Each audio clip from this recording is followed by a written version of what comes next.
nuestro Dios personal.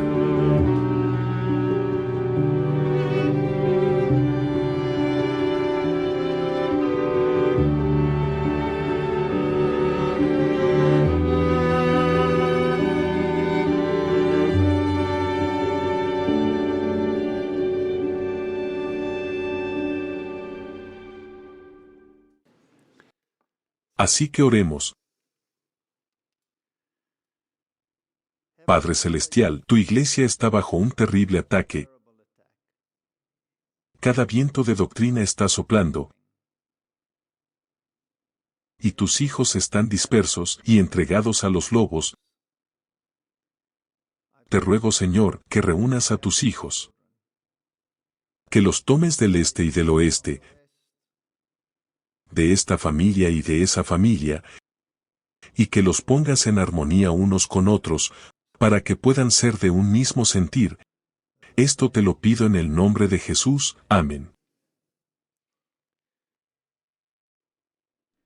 Hace aproximadamente un año, empecé a recibir correos electrónicos de una persona en Alemania. Probablemente había visto una o dos cosas, y estaba tan confundido, tan terriblemente confundido. No sabía lo que era la verdad. No sabía si había un Dios, si no había un Dios, estaba mezclado con el misticismo oriental, y de alguna manera él se encontró con alguna de la información que Eddie pone en el mundo, y él pensó, voy a encontrar a este tipo y voy a hablar con él.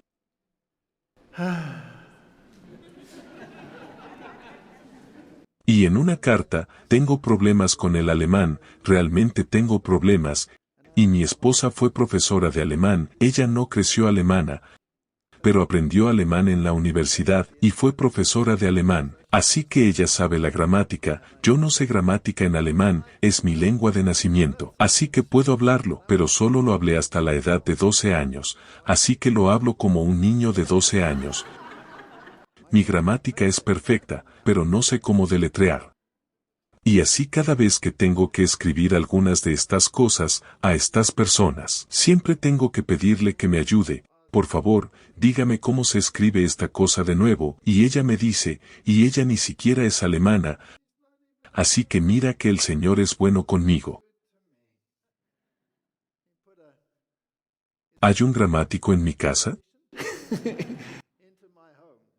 Y así fue hacia allá y hacia acá, y hacia un lado y hacia el otro.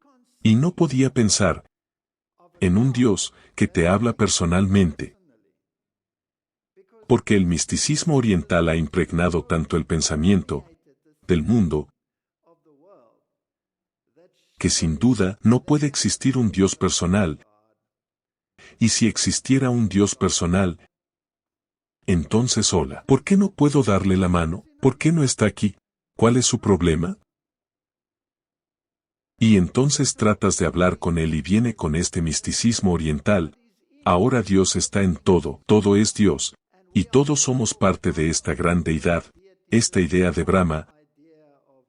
Dios inhala, Dios exhala la unidad. O el universo se expande, el universo se contrae, y es todo este material filosófico, y estás tratando de traerlo de vuelta a la palabra, y es tan tedioso. Y son tan tercos, la nación más terca en el planeta, reside en ese pequeño rincón de Europa allí en el centro, una nación increíble, y cuando envías una respuesta tan larga, obtienes una pregunta así de larga. Y respondes a esa, y obtienes otra y nunca se detiene. ¿Por qué el mundo está tan empeñado en un Dios que no sea personal? Recuerda cuando esta verdad estaba siendo descubierta. William Mellor fue el que comenzó a predicar la venida premilenial de Cristo. ¿Qué era antes de empezar a predicar esas cosas? Él era un masón y él era un deísta. Ahora un deísta es alguien que cree que hay un Dios, pero no tiene nada que ver con nosotros. Nada, tú haces lo tuyo, él hace lo suyo. Pero esto es algo nuevo. Esto es misticismo oriental mezclado con una mezcla. Todo es Dios. Así que tú debes ser Dios. Y porque el mundo es malo, Dios también debe ser necesariamente malo. Pero también hay bien, así que Dios también debe ser bueno, y este es el concepto yin-yang. No puedes tener bien sin mal. Porque las dos cosas son necesarias para identificarse. Pero Dios dijo que no quería que conociéramos el mal. ¿No lo dijo? No quería que conociéramos el mal. ¿Por qué necesitas el mal para poder definir el bien? Probablemente el bien debería ser capaz de valerse por sí mismo. Y hemos estado hablando en las últimas noches sobre las teologías que existen, los conceptos de Dios, y cómo pensamos en Dios. Y en el mundo de hoy, están tratando de mezclar la ciencia y la religión y fusionarlas en una, porque la mente atea dice que no puede ser convencida de un Dios personal, es imposible. Pero si puedes hacer que la ciencia, que es el Dios del mundo después de todo, se involucre, entonces puedes mezclar la ciencia y Dios en uno. Y todo el mundo puede ser parte de esto, entonces eres un genio, eres solo parte de esa manifestación, y realmente eres parte de Dios. Y eso debería ser aceptable para todos, incluso a un ateo no le importaría ser Dios, en cierto sentido. Y así la física, la ciencia de la física cuántica, define esta cuestión. En física, un quantum es la cantidad mínima de energía física, propiedad física, implicada en una interacción. La noción fundamental de que una propiedad física puede ser cuantificada es referida como la hipótesis de la cuantificación, o cuantización. Y la teoría cuántica se desarrolla a partir de este contexto físico. Es la base teórica de la física moderna que explica la naturaleza y el comportamiento de la materia y la energía en el nivel atómico y subatómico. La naturaleza y el comportamiento de la materia y la energía en ese nivel se refiere a veces como la física cuántica o la mecánica cuántica. Y luego de eso, tenemos el misticismo cuántico. Y el misticismo cuántico es un conjunto de creencias metafísicas y prácticas asociadas que buscan relacionar la conciencia, la inteligencia, la espiritualidad o las visiones místicas del mundo con las ideas de la mecánica cuántica y su interpretación. Así que ahora hemos fusionado el misticismo con la ciencia, porque en el nivel de la física cuántica, la distinción entre el mundo real y las cosas que se pueden tocar y la materia, y el mundo no real fusionan. Ese es el punto de fusión, es como la puerta, donde puedes entrar desde el mundo físico real, al mundo metafísico, y volver, y esta es la filosofía, que en la forma más primitiva, forma la base de la filosofía oriental, ahora elevada a este alto nivel de integración de ciencia y religión. Y los grandes científicos del mundo, estaban por supuesto todos involucrados en este tipo de pensamiento, y dentro de nuestras propias filas, había personas, en la historia de esta iglesia, que trataron de introducir esta forma metafísica de pensar. Y estoy hablando de Kellogg, que introdujo el panteísmo como una forma de entender a Dios. Así que ese fue el primer intento, y he asistido a muchas conferencias y reuniones, incluso dentro de esta denominación, donde este tipo de pensamiento no está relegado al pasado, pero está vivo y permanece en nuestro medio. Einstein dijo, no puedo concebir un Dios personal que influya directamente en las acciones de los individuos, o que juzgue directamente a las criaturas de su propia creación. No puedo hacer esto a pesar del hecho que la causalidad mecanicista hasta cierto punto ha sido puesta en duda por la ciencia moderna. La moralidad es de suma importancia, pero para nosotros, no para Dios. Bien. Entonces, ¿dónde se crea la moralidad? ¿En Dios o en la humanidad? De acuerdo con eso, en la humanidad.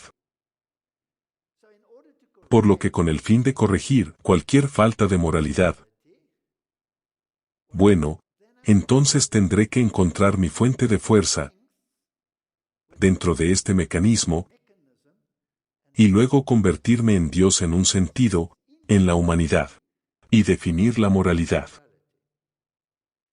Ahora Einstein era un judío, y si alguien debería haber sabido que había un Dios personal, entonces debería haber sido un judío. Quiero decir, ¿qué hizo Dios personalmente a la nación judía? ¿Acaso no los liberó de Egipto? ¿Acaso no fue delante de ellos en una columna de nube y en una columna de fuego? ¿Y no tenemos todos estos versículos en la Biblia, y acaso Dios no se manifestó o se presentó a través de su palabra? Salmo 119 versículo 105, lámpara es a mis pies tu palabra y lumbrera a mi camino. Y si vamos a Proverbios 6:23, porque el mandamiento es lámpara y la ley es lumbrera, y las reprensiones de las instrucciones son camino de vida. O Éxodo 13:21, y el Señor iba delante de ellos de día en una columna de nube para guiarles el camino, y de noche en una columna de fuego para alumbrarles, y para que fueran de día y de noche. Y Nehemías 9:12, además los guiaste de día por una columna de nube, y de noche por una columna de fuego, para alumbrarles el camino por donde debían andar. Y hay versículo tras versículo tras versículo, y este mismo Dios en Génesis 3:15 dijo, pondré enemistad entre ti y la mujer, y entre tu simiente y la simiente suya, y ésta te herirá en el calcañar, y tú le herirás en la cabeza.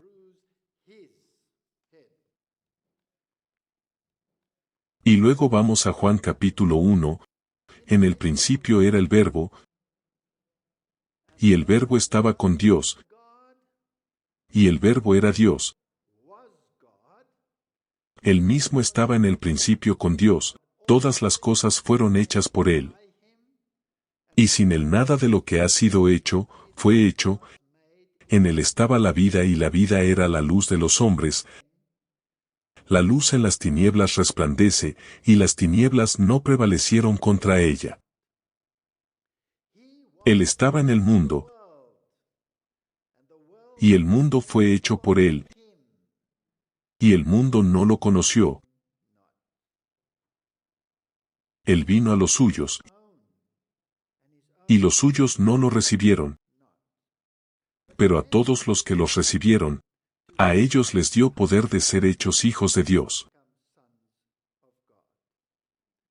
Y entonces Juan 3:19 dice, y esta es la condenación, que la luz vino al mundo y los hombres amaron más las tinieblas que la luz, porque sus obras eran malas. ¿Qué clase de Dios se describe aquí? ¿Un fenómeno cuántico? ¿Una energía subatómica que impregna todo en el planeta? ¿O es un Dios personal que vino a esta tierra para redimir a la humanidad? Es esta misma persona que vino a esta tierra. Solo una parte de Dios. ¿Es Él en lo que podemos convertirnos como dicen los de la nueva era, en Maitreya? y tenemos los mismos poderes. Mi propia madrastra política era uno de esos individuos de alto ocultismo, y ella ha afirmado que tenía todos los poderes que Cristo tenía. Ella fue la que introdujo en África el curso de milagros que te enseña a convertirte en Cristo. Así que fue solo una manifestación, o estuvo aquí como dice la palabra. ¿Era él lo que decía? Dice, yo doy mi vida y la vuelvo a tomar. Nadie me la quita. ¿No dijo eso? Yo la doy y la vuelvo a tomar. Quiero ver a uno de esos avatares orientales copiar eso.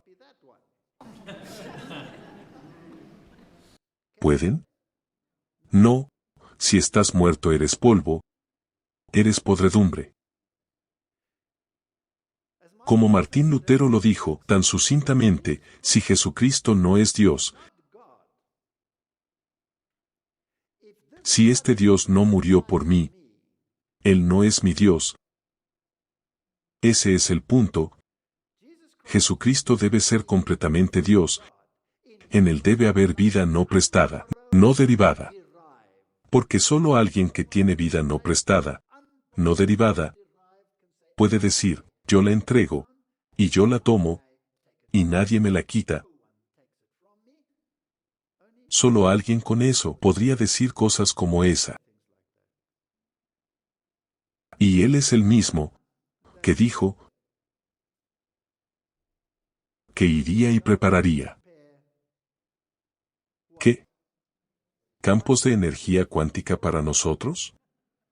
No, en la casa de mi padre hay muchas mansiones, si no fuera así os hubiera dicho, voy a prepararos un lugar, y cuando me vaya volveré para que estéis donde yo esté también. ¿No dijo eso? Y esta relación entre él y su padre ha causado tantos problemas a lo largo de las edades. ¿Quién era él? ¿Era un ser creado?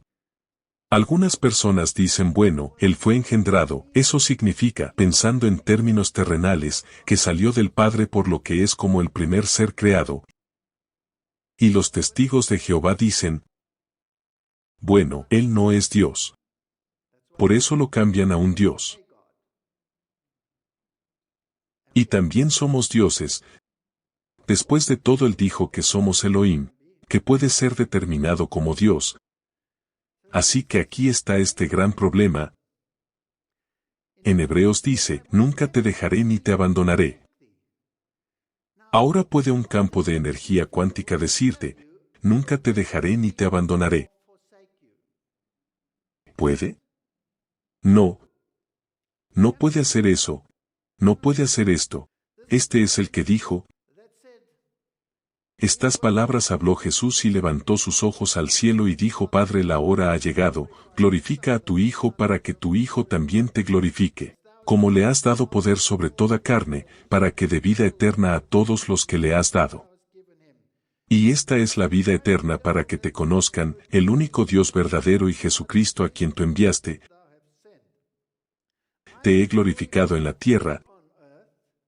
He terminado la obra que me diste que hiciese.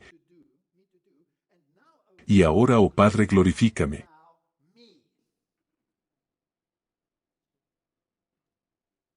Ambos tienen la gloria. Uno le da el honor al otro. Ambos tienen la gloria. No sé si alguna vez han leído algo de Andreas. Él fue uno de los primeros adventistas, era un hombre muy escéptico. Me gusta su historia. Y él oyó hablar de una señora llamada Elena de White. Y fue a visitarla. Un joven presumido, con una buena mente, y fue a visitarla. Y dijo, no creo que usted escribió todas esas cosas, con su mano. No lo creo. Y ella fue amable con el joven Andreas. Y le dijo, bueno es el caso, Quiero verlo en su propia letra, por lo que pidió a su hijo Willy para abrir las bóvedas, y él entró y leyó estos documentos en su propia mano.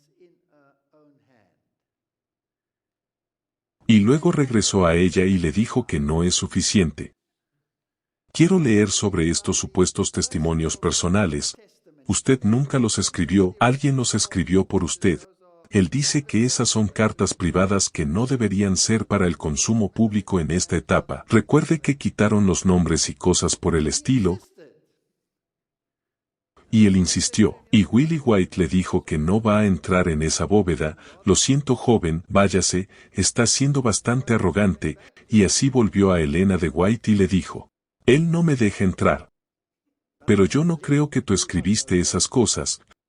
Así que ella le dijo a su hijo, abre las bóvedas, déjalo entrar, déjalo leerlo, y él entró y lo leyó, y se convirtió en un adventista del séptimo día. Y sabes que estas cosas le pasan a la gente, la relación entre el padre y el hijo. Y es simplemente asombroso cuando empiezas a entender el asunto. ¿Qué vino a hacer Jesús? Vino a revelar al Padre, y le dio todo el honor a su Padre, habló de su Padre, todo el tiempo, y le dio todo el honor y la gloria a su Padre, y el amor de Dios había sido olvidado, y Dios el Padre había sido sacado de la sociedad. Y aún después de que Jesús reintrodujo al Padre, el catolicismo hizo un buen trabajo de reescribir los libros para deshacerse del Padre otra vez, como un monstruo indescriptible. Así que Cristo y el Padre son extremadamente importantes. Y cuando Felipe fue a Jesús y le dijo, bueno, muéstranos al Padre, ¿qué respondió? Si me has visto al Padre.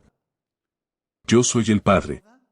Somos uno y el mismo, tenemos la misma capacidad de amar, tenemos el mismo poder. Tenemos todo igual. En el capítulo 17 de Juan, está la oración suprema sacerdotal de Jesucristo, de la que acabamos de leer una pequeña porción, que se dirige al Padre, y en ella utiliza los términos como Padre, o Padre, Padre Santo, Padre Justo. Toda la oración solo respira sumisión al Padre, y le pide que bendiga y proteja a aquellos para quienes Cristo está trabajando. En los 26 versículos de este capítulo el Padre es mencionado más de 50 veces. En 26 versículos, los dos son uno y ninguno se perturba por el honor del otro. Ambos son Dios, y ambos deben ser adorados. Bueno, la humanidad odiaba a Dios. Después de todo el pecado estaba en el mundo, y alguien tenía que ser culpado. ¿Y quién mejor para culpar que Dios mismo? Y así la humanidad con el tiempo trató de reemplazar a Dios con algo más. Y la razón, por supuesto, fue una de las mejores cosas, pero es importante que entendamos a Dios. Él no solo le dio al hombre un nuevo concepto de Dios. Él dio a cada padre un nuevo concepto de lo que debería ser un padre. Enfrentémoslo, algunos padres terrenales son miserables, no es así, e incluso los mejores padres son miserables algunas veces. Y luego cuenta la historia de este rey terrenal, de Israel, un rey malvado, que en el sitio de Samaria se encontró que llevaba tela de saco bajo sus vestiduras reales, y me gusta esa historia. Ya sabes la historia en la que las dos mujeres estaban discutiendo sobre cuyo hijo iba a ser comido después, y el rey llegó a oír hablar de ello, y él era un rey malvado. Y cuando se enteró de esta terrible historia de que un hijo había sido comido y la otra mujer se negaba a sacrificar a su hijo, para que ellos tuvieran la próxima comida, y él rasgó sus ropas. ¿Y qué vieron debajo? Tela de saco. Y ese era un rey malvado. Ahora imaginen por contraste reemplazándolo con un rey celestial. E imaginen a Dios Padre, bajo su manto real, vistiendo tela de saco, por toda la destrucción que hay aquí en este planeta. Y Él envió a su Hijo para retratar su carácter, que ha sido tan destruido. Y luego dice esto: escuchen cómo Dios Padre habla del Hijo. No nos corresponde a nosotros determinar las respectivas gradaciones en la divinidad, si es que las hay. Pero sería natural que Cristo, en lugar de tomar el honor para sí mismo, le diera el honor a su Padre, porque ese es el carácter de Dios. Y esto es lo que hace. También podríamos esperar que el Padre fuera de la misma mente. Y esto es lo que es.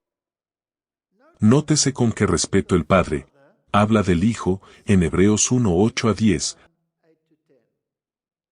Al Hijo le dijo: tu trono, oh Dios, es por los siglos de los siglos. Un cetro de justicia es el cetro de tu reino. Y tu Señor, en el principio has puesto los cimientos de la tierra, y los cielos son las obras de tus manos. ¿Quién habla? ¿Quién está hablando? Dios Padre. Está hablando del Hijo, porque el texto lo dice. Del Hijo está diciendo estas cosas.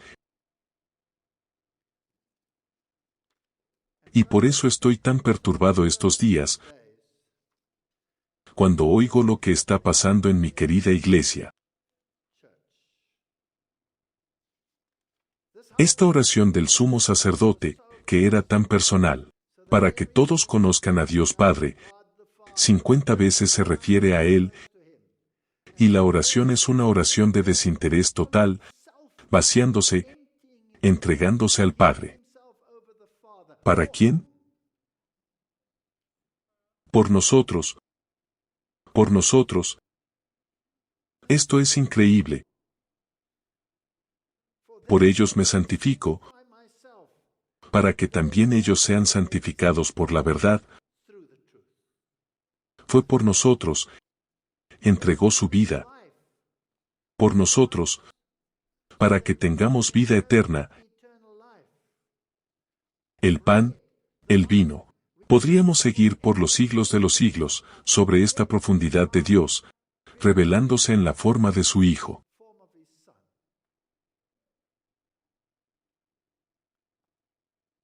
Elena de White escribe: en el día de la resolución final se descubrirá que Dios conocía a todos por su nombre. Hay un testigo invisible de cada acción de la vida. Yo conozco tus obras. Dice el que camina en medio de los 7 candeleros de oro. Se sabe qué oportunidades se han despreciado, cuán incansables han sido los esfuerzos del buen pastor para buscar a los que andaban por caminos torcidos. El poderoso poder que actúa a través de toda la naturaleza y sustenta todas las cosas no es, como algunos científicos representan, meramente un principio omnipresente, una energía actuante. Dios es espíritu, pero es un ser personal, porque el hombre fue hecho a su imagen.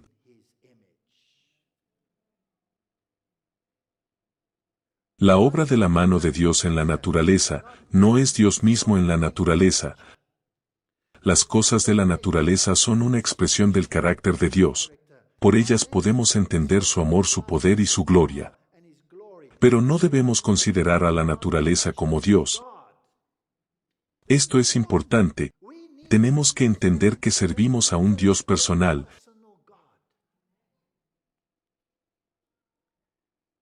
No es la obra, sino el obrero, que se considera digno de honor. Cuando Dios hizo al hombre a su imagen, la forma humana era perfecta en todos sus arreglos, pero no tenía vida. Entonces un Dios personal, autoexistente. ¿Quién era ese?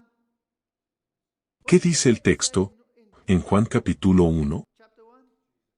Que fue el que creó todas las cosas y por todas las cosas. Sí.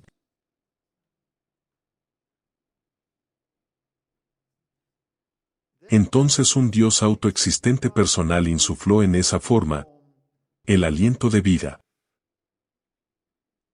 Por encima de todos los órdenes inferiores del ser, Dios diseñó que el hombre, la obra culminante de su creación, debe expresar este pensamiento y revelar su gloria, pero el hombre no debe exaltarse a sí mismo como Dios.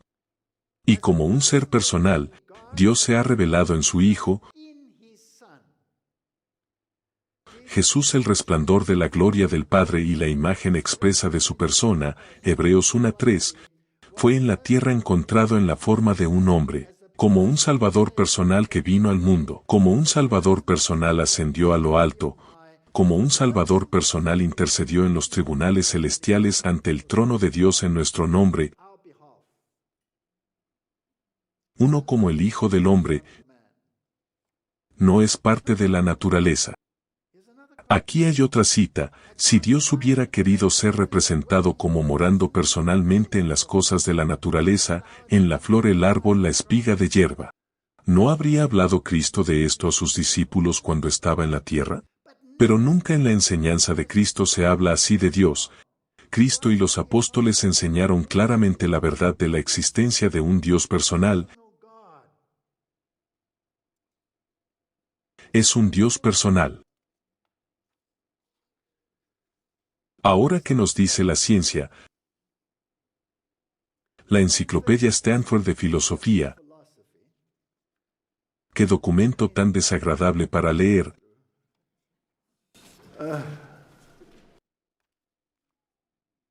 El panteísmo ya no es suficiente, porque la gente quiere una relación, así que inventaron algo nuevo. Se llama panenteísmo. ¿Qué es lo nuevo?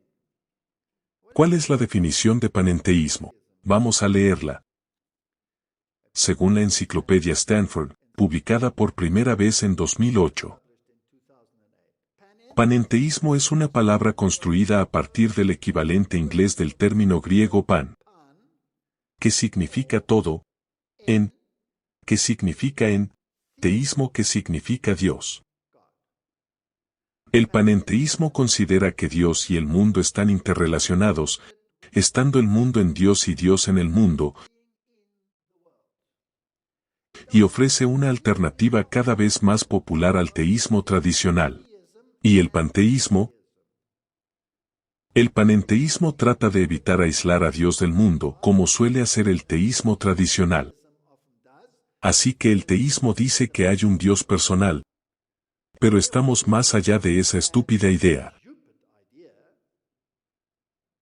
El panenteísmo dice que Él está en todo y todo es Él. Pero ahora estamos cerrando esta brecha. El sistema teísta tradicional enfatiza la diferencia entre Dios y el mundo, mientras que el panenteísmo enfatiza la presencia activa de Dios en el mundo y la influencia del mundo sobre Dios. El panteísmo enfatiza la presencia de Dios, pero el panenteísmo mantiene la identidad y el significado de lo no divino. No necesariamente lo divino. Una rica diversidad de la comprensión panenteísta se ha desarrollado en los últimos 2 siglos, principalmente en las tradiciones cristianas, respondiendo a los pensamientos científicos. Ahora, ¿quién está detrás de este pensamiento científico? Que quiere enseñarnos que Dios es panteísta. Y si usted va a través de los nombres de estas personas, usted encontrará términos interesantes como la dialéctica de Hegel. ¿Saben acerca de Hegel todas estas personas? Todos ellos están involucrados y hablan de trascendencia, eminencia, kenosis esencial, dialéctica, la presencia de realidades contradictorias, donde la contradicción es superada mediante la inclusión de elementos de cada uno de los elementos contradictorios, en una síntesis que es más que la combinación de cada miembro de la contradicción. Espero que estés impresionado. ¿Qué significa eso? Significa que tienes que tener el mal con el fin de tener el bien, ¿correcto? Tienes que tener la contradicción. Esta es la teología yin-yang. Mientras que el dualismo se refiere a una variedad de pares de opuestos bla bla, ni siquiera voy a leer esta basura. Superveniencia, causalidad descendente, entrelazamiento. Base metafísica del existir, los seres vienen a la existencia y continúan existiendo debido a la presencia del ser divino. El concepto de participación tanto en el teísmo clásico como en el panteísmo incluye a menudo la comprensión de que el mundo viene a la existencia y continúa existiendo a través de la participación en el ser de Dios. ¿Lo han entendido?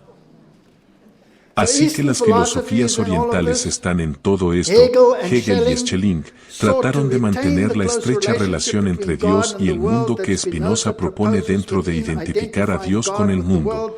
Su concepto de Dios que se desarrolla en y a través del mundo proporciona los medios para lograr esto. Ahora olvídense de todo eso.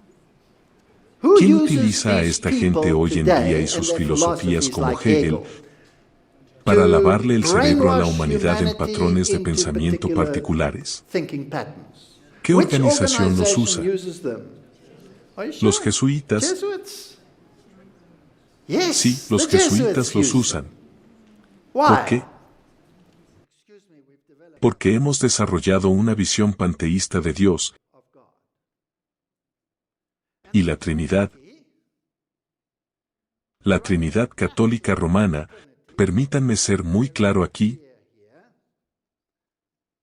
Es una deidad panteísta. Es panteísmo. Y tienes escritos de Jürgen Moltmann. Y el Dios crucificado y la relación entre Dios y el mundo es como la relación entre los miembros de la Trinidad, en que implica relaciones y comunidades. Interesante.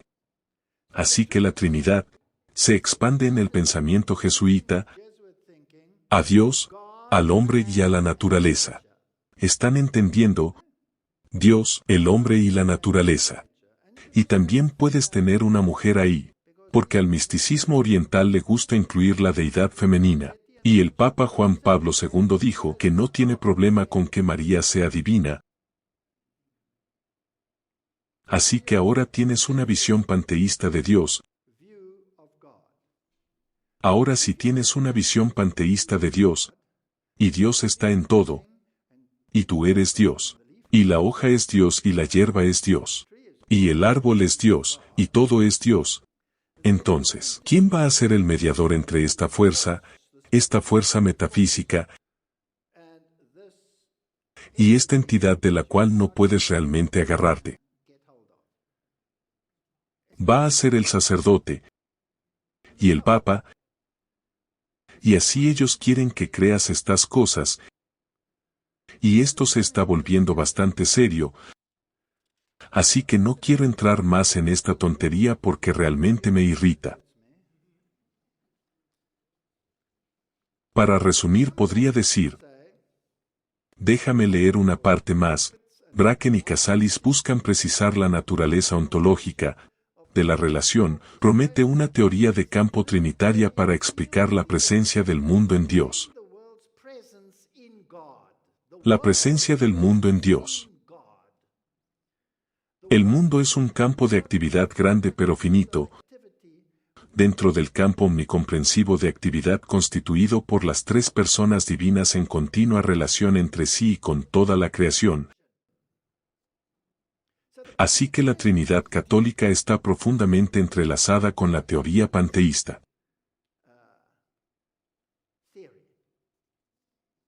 Y Teilhard de Chardin no tuvo pelos en la lengua, tratando de introducir eso. Ahora hay un movimiento entre nosotros para decir que esta iglesia se ha convertido en parte de Babilonia, porque cree en tres personas divinas, y dicen que la Trinidad es un obstáculo importante, porque no hay Trinidad. Dios es uno. Por lo que hace el Padre Dios, y los otros no deben ser Dios o dioses menores. ¿Es correcto?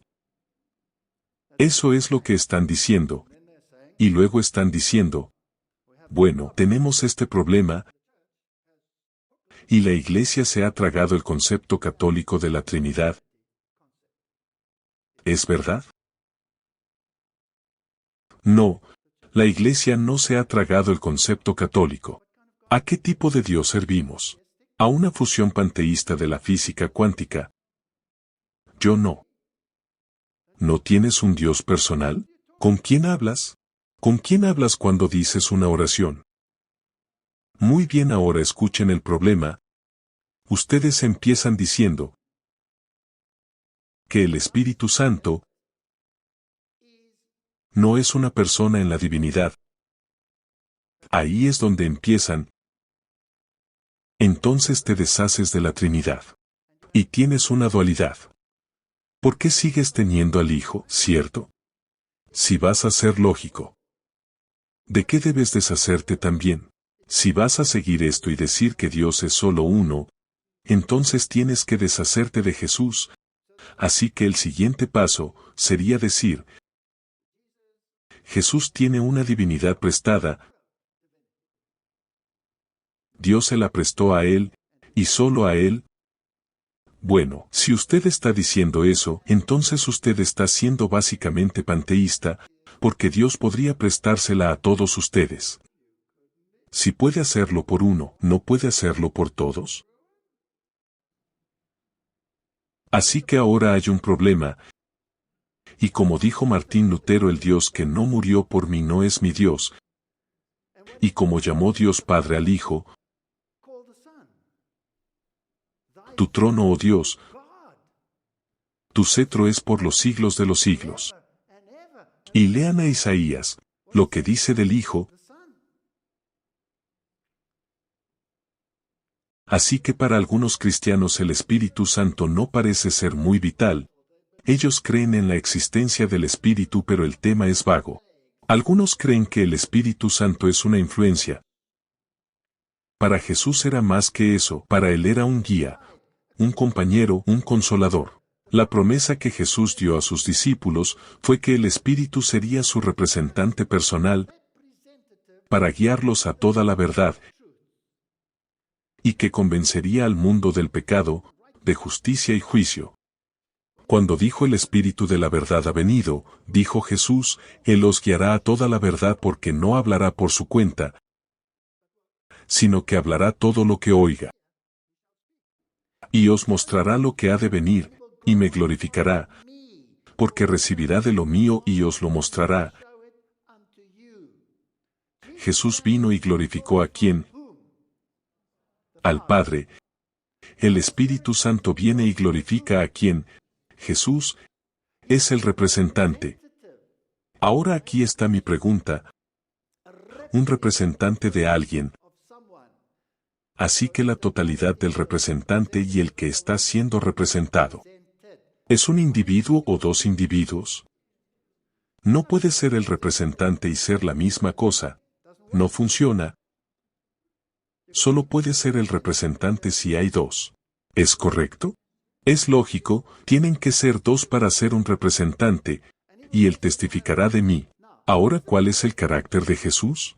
¿Es un carácter egoísta que se exalta a sí mismo, o es un carácter desinteresado que exalta al Padre? Es un carácter desinteresado que exalta al Padre. Esta es la naturaleza de la divinidad. Y Dios el Padre exalta al Hijo y promete que lo glorificará. Y Jesús habla de la gloria que tenía antes de que el mundo comenzara. Ahora aquí está el asunto. Algunas de estas personas están diciendo que el Espíritu Santo es Jesús. Ahora bien, si el Espíritu Santo es Jesús, entonces no es su representante, entonces es Él. Y si Él es para glorificar a Jesús, y en realidad es Jesús, entonces, ¿qué está haciendo Jesús en realidad? ¿Glorificándose a sí mismo? ¿Es lógico? ¿Por qué estoy siendo tonto? Así que sí se glorifica a sí mismo. ¿Ese es el carácter de Dios? ¿Tenemos un problema? Sí, creo que tenemos un problema. Tenemos un problema. Él os mostrará las cosas por venir. Él me glorificará. Él recibirá de mí y os lo mostrará. Así que hay 4 cosas, Él os guiará a toda la verdad. La segunda cosa es que Él no hablará de sí mismo, ese es el carácter de Dios. Así que Cristo y el Espíritu tienen la misma actitud. Él os mostrará el futuro y glorifica a Cristo. Él no habla de sí mismo, Él no se glorifica a sí mismo. Cuando se trata de la naturaleza del Espíritu Santo, el silencio es oro, y entonces para el mundo Él tiene algo más, Él reprendería al mundo, entonces, ¿qué hará por el pueblo de Dios? Él los guiará a toda la verdad, Él no hablará de sí mismo, Él les mostrará el futuro y glorificará a Cristo, eso es lo que hace por la iglesia. ¿Qué hace por el mundo? Él reprendería al mundo de pecado, justicia y juicio. Juan 16 versículo 8. Así que eso es lo que Él hará por el mundo. ¿Y por qué es necesario que Él haga esto por el mundo? De otra manera el mundo no lo buscaría. Si yo no estuviera convencido de pecado porque necesitaría a Dios. Así que el Espíritu Santo no está convenciendo al mundo de pecado por una razón egoísta, está tratando de convencer al mundo de pecado. Y correlacionándolo y comparándolo con la justicia, para que pueda impulsar al mundo a venir al pie de la cruz y ser salvo. Por lo que el trabajo del Espíritu Santo es trabajar dentro de la iglesia. Para edificar a todos en la iglesia, para guiarlos a toda la verdad, para mostrarles toda la profecía, y para exaltar a Jesús, y el mundo necesita venir, y tenemos que recibir el poder del Espíritu Santo. Y Jesús entrenó a sus discípulos 3 años y medio, tutoría personal. ¿Cuántas horas crees que se invirtieron en eso? ¿Tenían clases por la mañana y luego ya estaba terminado? No. Era un programa intensivo.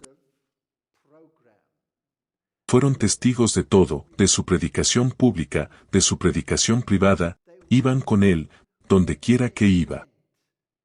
Cuando Él sudó gotas de sangre, ellos estaban allí, ellos fueron testigos de todo, y aún así ellos no estaban listos para recibir el Espíritu Santo, aún después de eso, hasta que su egoísmo fue corregido. Lo cual sucedió cuando la cruz se hizo realidad. Y entonces ellos recibieron poder. ¿Para qué? Para que ellos pudieran hablar en lenguas y ser glorificados. No. ¿Para qué recibieron poder? Para testificar. Vosotros seréis mis testigos. Se les dio poder a los discípulos con el propósito de testificar. ¿Y qué dijeron? Lo que era desde el principio, lo que hemos oído, lo que hemos visto con nuestros ojos, lo que hemos contemplado, y nuestras manos han tocado al verbo de vida. Porque la vida fue manifestada, y la hemos visto. Quiero ver al físico cuántico que vio a Dios en el quantum, y se nos manifestó. Lo que hemos visto y oído os lo anunciamos. Para que vosotros también tengáis comunión con nosotros, y nuestra comunión verdaderamente es con el Padre y con el Hijo Jesucristo, y estas cosas os escribimos para que vuestro gozo sea cumplido. Primera de Juan 1, 4. Ahora, ¿quién está hablando a través de los discípulos?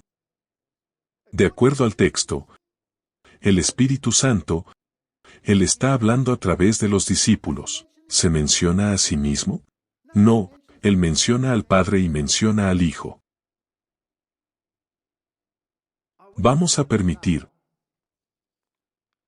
que este mundo nos distraiga de los mensajes de los 3 ángeles por cada viento de doctrina que venga a esta iglesia. ¿Vamos a permitirlo? Yo dije que nunca quería hablar de estas cosas, porque solo quiero centrarme en los mensajes de los 3 ángeles, pero tal vez esto es parte de los mensajes de los 3 ángeles. en Primera de Pedro 1, versículo 1 y 2. Pedro, apóstol de Jesucristo, a los extranjeros esparcidos por el Ponto, Galacia, etc., elegidos según el conocimiento de Dios Padre, por la santificación del Espíritu, para obediencia y rociamiento de la sangre de Jesucristo, gracia a vosotros, y multiplíquese la paz. ¿Cuántas personas menciona? 3. Él determinó dar su representante. Este es el espíritu de profecía. La tercera persona de la divinidad. Este don no podía ser superado, Él daría todos los dones en uno. Y por lo tanto el Espíritu Divino, ese poder convertidor, iluminador y santificador, sería su donación.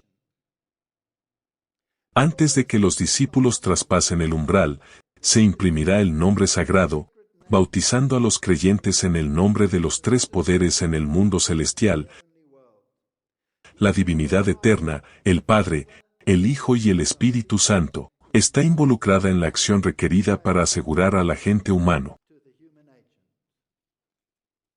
El Espíritu Santo es el Consolador, en el nombre de Cristo. Personifica a Cristo, pero es una personalidad distinta. Publicaciones de Manuscritos volumen 20. Lo leo de nuevo. El Espíritu Santo es el Consolador. En el nombre de Cristo, personifica a Cristo, pero es una personalidad distinta. Podemos tener el Espíritu Santo si lo pedimos, y hacemos un hábito de acudir y confiar en Dios, en lugar de cualquier agente humano finito, que puede cometer errores. La naturaleza del Espíritu Santo. Hechos de los Apóstoles, página 52, párrafo 1. La naturaleza del Espíritu Santo es un misterio. Los hombres no pueden explicarlo porque el Señor no se lo ha revelado. Los hombres que tienen puntos de vista extravagantes pueden reunir pasajes de las Escrituras para poner una construcción humana sobre ellos, pero la aceptación de estos puntos de vista no fortalecerá a la Iglesia con respecto a tales misterios que son demasiado profundos para la comprensión humana. El silencio es oro. En cuanto a la naturaleza del Espíritu Santo, el silencio es oro. Hoy tenemos iglesias que quieren adorar al Espíritu Santo. Jesús es casi olvidado. Todos los himnos son al Espíritu Santo. Pero el trabajo del Espíritu Santo es glorificar a ¿quién? Jesucristo. Y luego tienes iglesias que quieren glorificar al Padre, lo cual es correcto, toda la gloria debe ir al Padre, pero se dirigen a Él directamente y quieren ir directamente al Padre. Pero Jesús dijo, nadie viene al Padre sino por mí. Tú cortas a Jesucristo. Estás cortando la única avenida a la divinidad. No podemos ni por un segundo permitir que Jesucristo sea menos de lo que es. Si perdemos de vista lo que Jesús es, hemos perdido de vista la salvación. Cristo es el preexistente y autoexistente Hijo de Dios. Al hablar de su preexistencia, Cristo lleva la mente atrás a través de edades sin fecha. Nos asegura que nunca hubo un tiempo en el que no estuviera en estrecha comunión con el Padre Eterno. Él, cuya voz escuchaban entonces los judíos, había estado con Dios como alguien que siempre lo hubiera acompañado. La palabra existió como un ser divino, incluso como el Hijo eterno de Dios en unión y unidad con el Padre. Desde siempre fue el mediador del pacto. En él estaba la vida no prestada, no entregada. ¿Qué significa eso? Podría seguir y seguir y seguir. En el libro Evangelismo, página 119, ella dice, la proclamación de la verdad es nuestro trabajo. En un sentido especial, los adventistas del séptimo día han sido puestos en el mundo como vigilantes y portadores de luz. A ellos se les ha confiado la última advertencia para un mundo que perece. Sobre ellos está brillando la maravillosa luz de la palabra de Dios. Se les ha dado un trabajo de la más solemne importancia, la proclamación del primer, segundo y tercer mensaje de los ángeles. No hay otro trabajo de tan gran importancia. No deben permitir, ustedes deberían saberlo, que nada más absorba su atención. Mi pregunta es, ¿existe un gran impulso para introducir todas estas nuevas ideas en la Iglesia, para distraerla de su misión? ¿Sí o no? Sí. Sí. Y quiero preguntar a cualquiera de ustedes que han llegado a un conocimiento de esta verdad. ¿Hay alguien que puede ponerse de pie y decir que no ha tenido una experiencia personal con Jesucristo? Si usted no ha tenido una experiencia con Jesucristo, así que no puede llamarse a sí mismo un cristiano, porque eso es lo que un cristiano es, alguien que ha tenido una experiencia personal con Jesucristo. Cuando hablan con alguien, ¿hablas con alguna entidad de fuerza metafísica en una hoja? Y esperas una respuesta aunque abraces el árbol. ¿Cómo te comunicas con tu esposa? ¿No hablas con ella? ¿O qué es una oración? Una oración es abrir tu corazón a Dios, como a un amigo, y ese es un ser personal. Servimos a un Dios personal. Servimos a un Dios que amó tanto al mundo que dio a su Hijo unigénito, para que todo el que crea en Él no perezca, sino que tenga vida eterna. Ese es el Dios al que servimos, es un Dios con el que puedes hablar, es un Dios que te responderá, es un Dios que te sostendrá. Es un Dios que te llevará a través de las aguas. Incluso si te cubren la cabeza, Él te suministrará el snorkel. Él lo hará. Él te sacará de cada situación aunque sea imposible. Puedo contarte historias de mi propia vida, y sé que probablemente has escuchado muchas de ellas. Donde si no creyera en un Dios personal que intervino a escala personal en mi vida,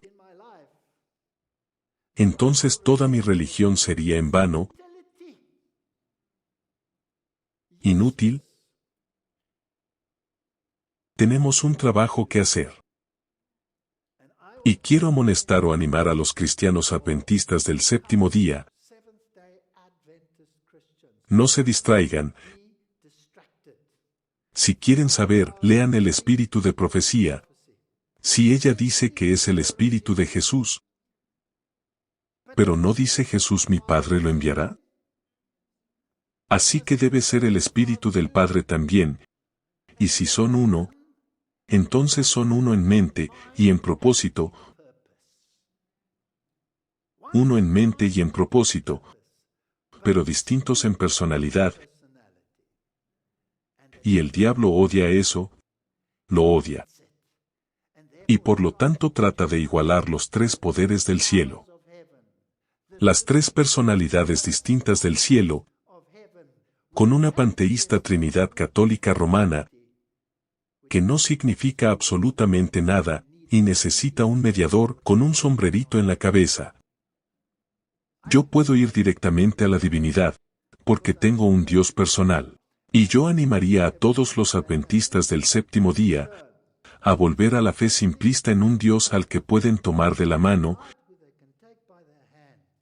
y caminar con él de la mano a través de los peligros que se avecinan. Odiaría tener un Dios que no se ha revelado a la humanidad personalmente. ¿Cuántas personas han visto al Padre según la Biblia? Nadie lo ha visto. ¿Quién vino a revelarlo? Jesús. Quítenle la deidad a Jesús, y tenemos un Dios panteísta. ¿Y qué enseña Roma? Que nunca murió por ti. Esa es la doctrina católica romana oficial. Nunca murió por ti. Murió, sí, pero no murió por ti. Por lo tanto sigues en tu culpa, por lo tanto debes pagar tu propio precio por tu pecado. Por lo tanto debes ir al purgatorio por tus pecados perdonados. ¿Quieres a ese Dios? No lo quiero. Mi Dios murió por mí. Mi Dios pagó el precio por mí. Mi Dios me levantó de donde yo estaba a lo que puedo llegar a ser. Y aquí hay otro punto. Voy a decirlo, y no quería presentarlo ahora, quería presentarlo después, pero mejor lo digo ahora. Esta gente que dice, una vez salvado siempre salvado, leímos anoche, donde el predicador bautista dice que Dios te preserva. Bueno, discúlpame cómo preservas las cosas, en vinagre o algo parecido, así preservas los pepinos. Así que cuando finalmente decidiste seguir a Dios, con todo tu corazón y con toda tu mente, porque es tu decisión de libre albedrío de seguirlo, Él te preserva.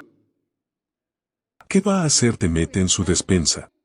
Y viene y mira sus pepinos y dice, oh, es mi conserva tal y tal. ¿Puedes tener una conversación con alguien que está preservado? ¿Puedes tener una conversación con un pepino?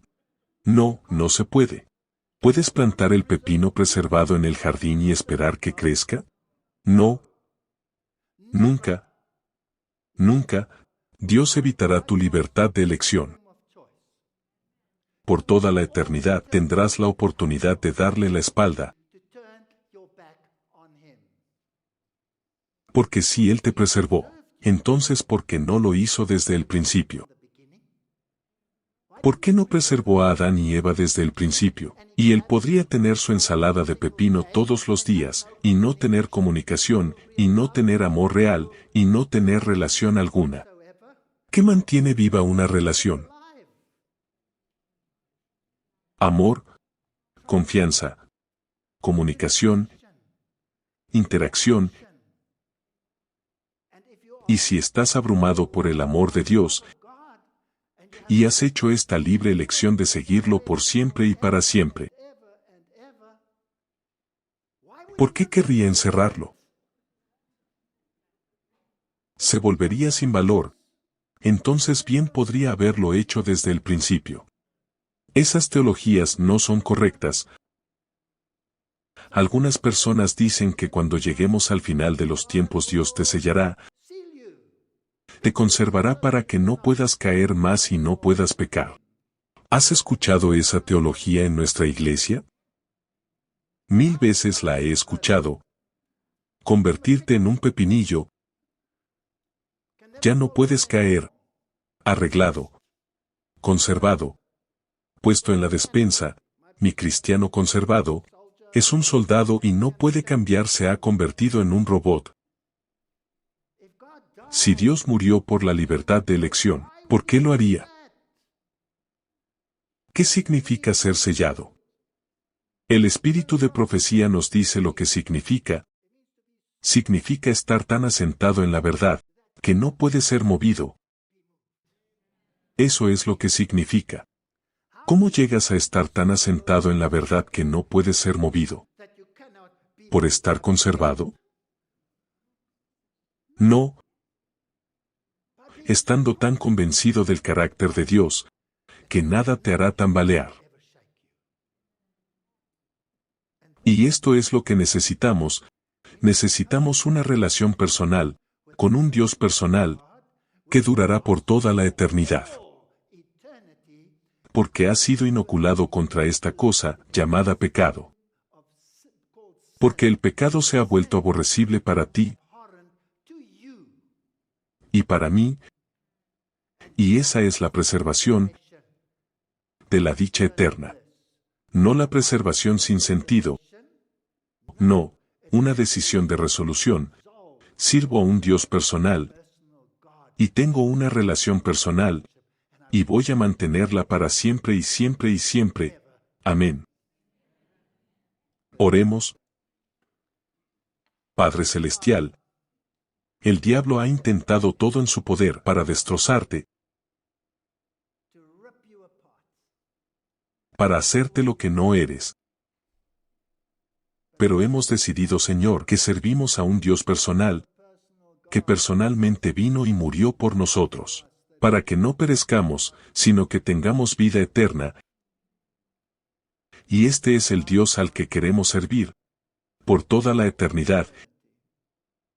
Y te pido que tu Espíritu Santo nunca nos abandone, de acuerdo a tu promesa, para que podamos estar de pie en ese mar de cristal, no porque nos hayamos vuelto locos, sino porque hemos tomado una decisión, basada en principios y hechos, en el nombre de Jesús. Amén.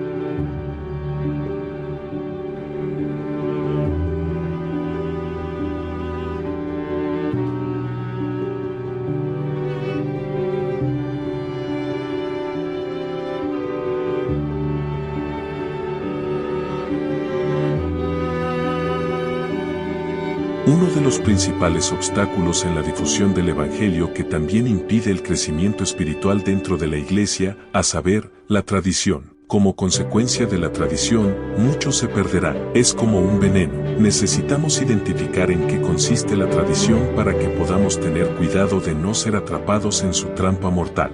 Puedes ver el video aquí.